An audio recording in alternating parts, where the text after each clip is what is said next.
بسم اللہ الرحمن الرحیم۔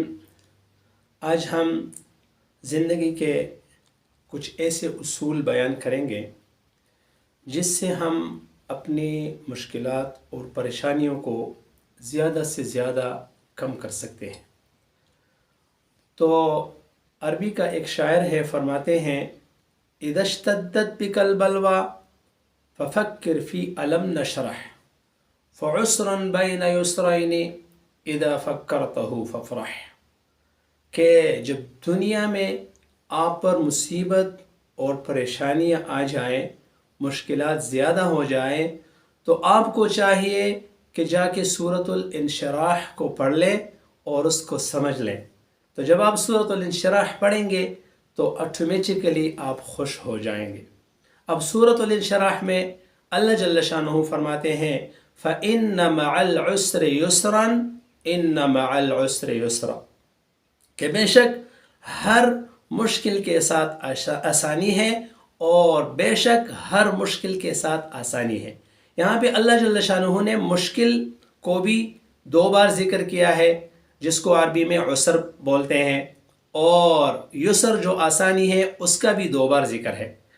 لیکن یہاں پہ جو نکتہ ہے، جو شاعر جس کی طرف جانا چاہتا ہے کہ جب آپ وہاں جائیں گے اور سورۃ الانشراح میں آپ غور اور فکر کریں گے تو آپ کی وہ پریشانی کم ہو جائے گی۔ اب نکتہ کیا ہے؟ نکتہ یہ ہے یہاں پہ کہ جو عسر ہے وہ معرفہ ذکر ہے، اور جو یسر ہے آسانی وہ نکرہ ذکر ہے۔ دونوں دو دو بار ہے، لیکن عسر معرفہ ذکر ہے اور یسر نکرہ ہے۔ اب یہاں پہ نکتہ یہ ہے، عربی کا قاعدہ ہے کہ جب ایک لفظ دو بار ذکر ہو جائے اور دونوں بار معرفہ ہو تو ان دونوں سے ایک مراد ہوتا ہے، اور جب نکرہ ذکر ہو جائے ایک لفظ دو بار تو وہ الگ الگ ہوتی ہے۔ تو اب یہاں پہ ہے خوشی، اور خوشی یہ ہے کہ عسر بھی دو بار ہے، یسر بھی دو بار ہے، لیکن چونکہ عسر معرفہ ہے تو وہ دونوں ایک ہو جائیں گے، اور یسر نکرہ ہے تو آسانیاں دو ہو جائے گی۔ تو مطلب یہ ہوگا کہ جب آپ پہ ایک پریشانی آ گئی تو مطلب یہ ہے کہ اس سے پہلے بھی آپ کے لیے آسانی تھی اور اس کے بعد بھی آسانی ہوگی۔ تو کوئی بھی پریشانی، کوئی بھی مشکل آ جائے تو ذہن میں یہ رکھنا ہے کہ اس کے بعد انشاءاللہ آسانی آئے گی۔ دوسری چیز جو ہم مد نظر رکھیں گے وہ حدیث ہے۔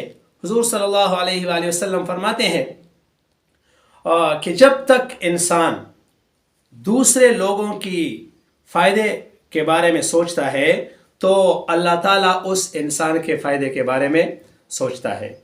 کان اللہ فی عون عبدہ ما کان العبد فی عون اخیہ، جب تک انسان دوسرے انسانوں کے فائدے کے بارے میں سوچتا رہتا ہے اللہ تعالیٰ بھی اس کے فائدے کے بارے میں سوچتا ہے۔ تو ہم دیکھیں کہ اگر ہم چاہتے ہیں کہ ہماری پریشانیاں کم ہو تو دوسروں کی پریشانیوں کو کم کر دیں۔ آپ چاہتے ہیں کہ ہمارے مشکلات کم ہو تو اپنے ارد گرد جتنے بھی لوگ ہیں وہاں آپ جا کے دیکھیں کہ میں کس کو کس طریقے سے سپورٹ کر سکتا ہوں، کسی کو کوئی فائدہ دے سکتا ہوں، کسی کی کسی مشکل کو کم کر سکتا ہوں۔ تو جب ہم کسی اور کے مشکل کو کم کریں گے اللہ تعالی ہمارے مشکلات کو کم کریں گے۔ اور تیسری چیز وہ ہے صدقہ۔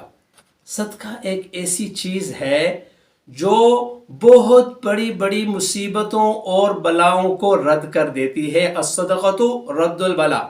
اور حضور فرماتے ہیں کہ جب آپ کے گھر میں کوئی بیماری آ جائے، کوئی بیمار ہو جائے تو اپنے بیماروں کا جو علاج ہے وہ صدقے کے ساتھ کر لیں۔ پریشانی آ گئی، مشکل آ گئی، آپ صدقہ کریں۔ صدقہ کریں گے تو وہ بہت ساری مصیبتوں کو، بہت ساری پریشانیوں کو وہ ختم کر دیتی ہے۔ اور چوتھی چیز جو انتہائی اہم ہے وہ ہے اپنے تقدیر پر راضی ہونا۔ اللہ نے مجھے جو کچھ دیا ہے، جو مجھے اللہ نے عزت دی ہے، جو اللہ نے مجھے مال دی ہے، جو میری حالت اللہ نے دنیا میں گزارنے کی اللہ نے جو تقدیر میرے لیے مقرر کیا ہے، میں اس پہ راضی ہو جاؤں۔ تو جو بھی ہے اس پہ میں راضی ہوں تو پریشانی اور جو گلے شکوے ہے وہ خود بخود ختم ہو جائیں گے۔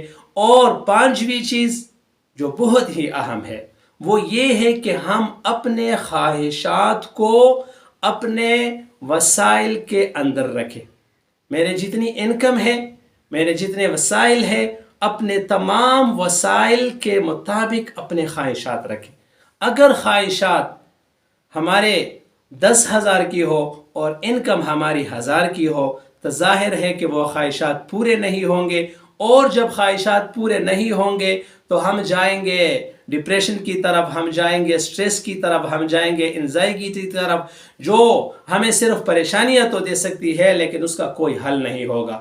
تو اپنے خواہشات کو اپنے وسائل جو آپ کی انکم ہے اس کے مطابق رکھیں گے تو انشاءاللہ اس طریقے سے ان اصول کو اگر ہم مد نظر رکھیں گے تو ہمارے بہت سی مشکلات ہیں، بہت سی پریشانیاں ہیں جس میں کمی آ سکتی ہے۔ ہمیشہ اپنا بھی خیال رکھیں اور اپنے پیاروں کا بھی خیال رکھیں۔